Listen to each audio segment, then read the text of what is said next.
में एनआरबी का कॉन्सेप्ट देख चुके थे। अब हम देखने जा रहे हैं जनाब जनरल एंट्रीज। ठीक है जी, एग्जाम में बाजू का जब जनरल एंट्रीज मांग लेता है तो ये जनरल एंट्रीज ऐसी हैं कि अगर किसी ने नहीं भी पढ़ा होगा सिवाय एक आध एंट्री के तो वो खुद भी कर लेगा, कोई ऐसी बड़ी बात नहीं है इसके अंदर। ठीक है, तो आगे दरअसल मैं एक एक करके ट्रांजेक्शन लिख रहा हूँ, उसकी जनरल एंट्री पास करूँ। पहले मैं पिक कर रहा हूँ रॉ मटेरियल को एक मैन्युफैक्चरिंग कंपनी, फिर मैं पिक करूंगा फिनिश गुड्स को एक ट्रेडिंग कंपनी। ठीक है, दोनों की एंट्रीज मैं आपके सामने पास कर रहा हूँ, बोर्ड पे देखिएगा दोस्तों। सबसे पहले रॉ मटेरियल एक मैन्युफैक्चरिंग कंपनी में आता है, स्टोर होता है, फैक्ट्री को इशू होता है, चोरी हो जाता है, ड्राइंग होती है, डोनेशन के तौर पे दिया जा सकता है। इन सारे इवेंट्स को एक एक करके हम जो है वो जनरल एंट्रीज में कैप्चर करते हैं। सबसे पहली चीज जनाब मेरे पास purchase of raw material.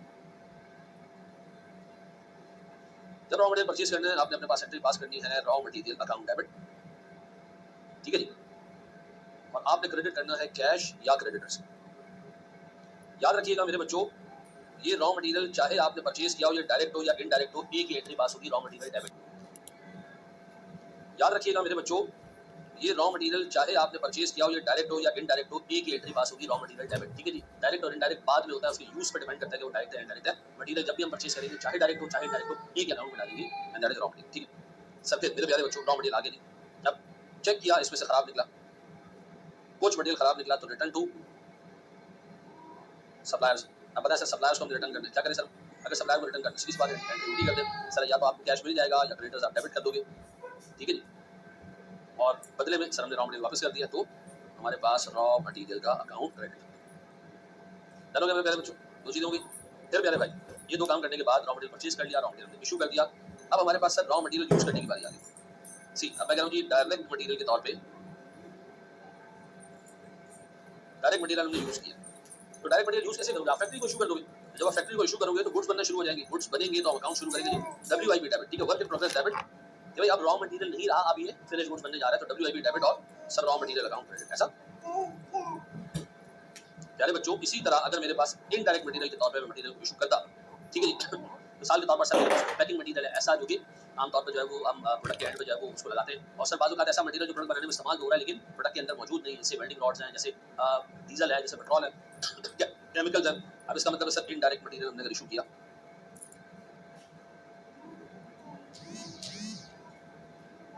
Indirect material बेटा WIP में नहीं जाता, पहले जाता फैक्ट्री ओवरहेड्स में और फिर वो फैक्ट्री ओवरहेड्स WIP को एलोकेट होता है। तो मैं अपने पास एंट्री पास करूं जनाब फैक्ट्री ओवरहेड्स डेबिट और मेरे पास sir raw material credit.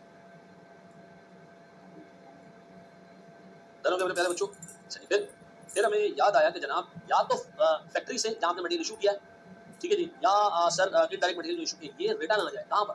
Supplier के पास नहीं, ये रिटर्न आ जाए सर किसके पास? वेयर हाउस के पास। क्या ज्यादा आ गया था? देखिए मैं आपको तरह से स्ट्रक्चर बता रहा हूं। सप्लायर सामान देगा यार भाई, वो मैं ला के रखूंगा,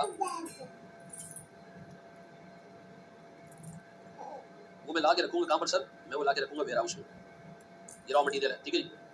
और प्यारे भाई जब आप वेयर हाउस में ला के रखेंगे तो वेयर हाउस से फिर आप क्या कर सकते हो? इशू कर सकते हो किसको?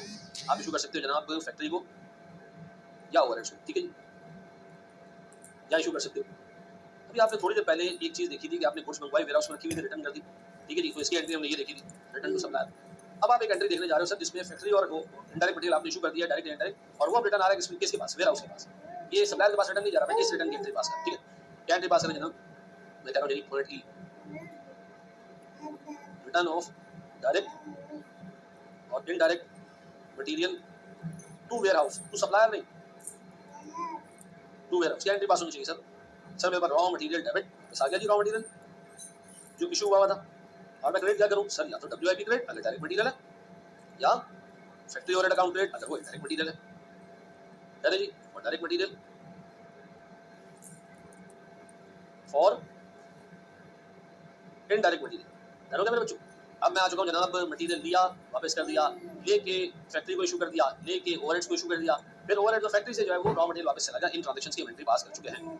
ठीक है जी, अब बताएं जी हमारे पास डोनेशन में दे दिया सर, सरकार खैरात में हमने जो है वो अपनी कुछ इन्वेंट्री उठा ली थी। हम क्या एंट्री पास करेंगे जनाब? क्या एंट्री पास करेंगे सर? हम एंट्री पास करेंगे डोनेशन एक्सपेंस डेबिट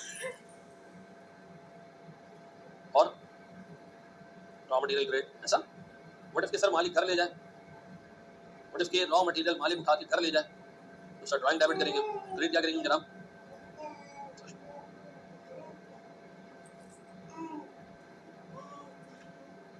एंट्री क्या पास करूंगा मेरे बच्चों से?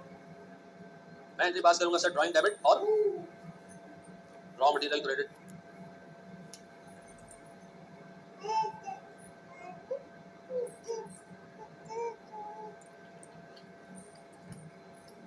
करोगे भाई? अच्छा, अब बात आती है जनाब, ये हमें पता चला कि हमारा स्टॉक चोरी हो गया। चोरी हो गया तो उसकी एंट्री हम पास कर देते हैं। और सुनो, चोरी होने का मतलब क्या है? चोरी होने का मतलब ये कि सर हमने कंट्रोल से लगा के रखा था, बाहर चोरी हो गया सर। केस एक, ठीक है जी, जो लॉस्ट स्टॉक है ये नॉर्मल है। नॉर्मल का मतलब सर मसला ये है कि हमारे बिजनेस में इतना ज़्यादा होता है स्टॉक, हमारे पूरे इंडस्ट्री में इतना ज़्यादा होता है स्टॉक, तो उसको कोई कंट्रोल नहीं कर सकता। आमतौर पर स्टॉक चोरी हो जाता है। आमतौर अगर स्टॉक चोरी होता है आमतौर तो फिर इसका मतलब है भैया आप इस लॉस को प्रॉफिट एंड लॉस में नहीं डालेंगे, बल्कि क्या करेंगे, स्टॉक डाल देंगे फैक्ट्री ओवरहेड। उससे क्या होगा, इस लॉस का बर्डन सारी जॉब्स को एलोकेट हो जाएगा, क्योंकि नॉर्मल फीचर है। ठीक है जी, तो हम क्या करेंगे, एफओएच डेबिट करेंगे और रॉ मटेरियल क्रेडिट कर देंगे। एफओएच पर डालने से क्या होगा, फैक्ट्री ओवरहेड पर डालने से क्या होगा, फैक्ट्री ओवरहेड पर डालने से होगा ये कि ये सारी जॉब्स को एलोकेट हो जाएगा ये लॉस। ठीक है, अब बताइए हमारे पास सर ये चोरी होना, लॉस हो जाए, जल जाए, तूफान आ जाए, सैलाब आ जाए, सबकी एक एंट्री हो, अगर ये अब नॉर्मल है। ये आमतौर पे नहीं होता लेकिन हो गया है। अब आप इसको सीधा सीधा प्रॉफिट एंड लॉस अकाउंट में डाल दें और क्या कर दे सर, रॉ मटेरियल अकाउंट आप चले जी। ये बात समझ आ जाती है मेरे बच्चों?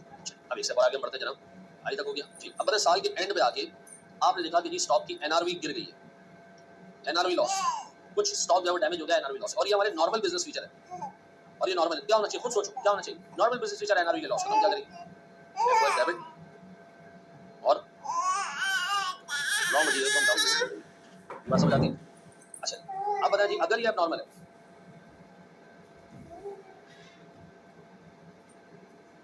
NRV loss abnormal. अब जी एनआरवी लॉस अगर एबनॉर्मल है तो सर प्रॉफिट एंड लॉस हम डेबिट कर देंगे और रॉ मटेरियल क्रेडिट कर देंगे। ऐसा, ये बात समझ आती है मेरे प्यारे बच्चों? ऐसे ही दोस्त, ऐसे ही कुछ एक छोटी सी चीज और सर, एक छोटी सी चीज और हो सकता है, हो सकता है कि आपको कैश रिसीव हो on disposal of lost stock. Lost का मतलब है डिस्ट्रॉयड स्टॉक। ठीक है, कुछ कैश रिसीव हुआ, अब क्या करेंगे जी, तो सर मैं पीएनएल या एफओएच को डेबिट करूंगा, ये लॉस है। ठीक है जी, मैं कैश को डेबिट करूंगा और मैं रॉ मटेरियल को क्रेडिट कर दूंगा। अज्यूम करें सर मेरे पास रॉ मटेरियल था 500 रुपए का, जल गया, जली हुई चीज बेचने से हमें 200 रुपए मिल गए, तो बाकी 300 रुपए जो है वो या तो लॉस होगा अगर आप नॉर्मल नेचर का है, और अगर आमतौर पर मामला होता है तो सर उसको फैक्ट्री ओवरहेड्स में डाल देंगे। ये बात समझ आती है मेरे बच्चों? सारी की सारी एंट्रीज के होना चाहिए।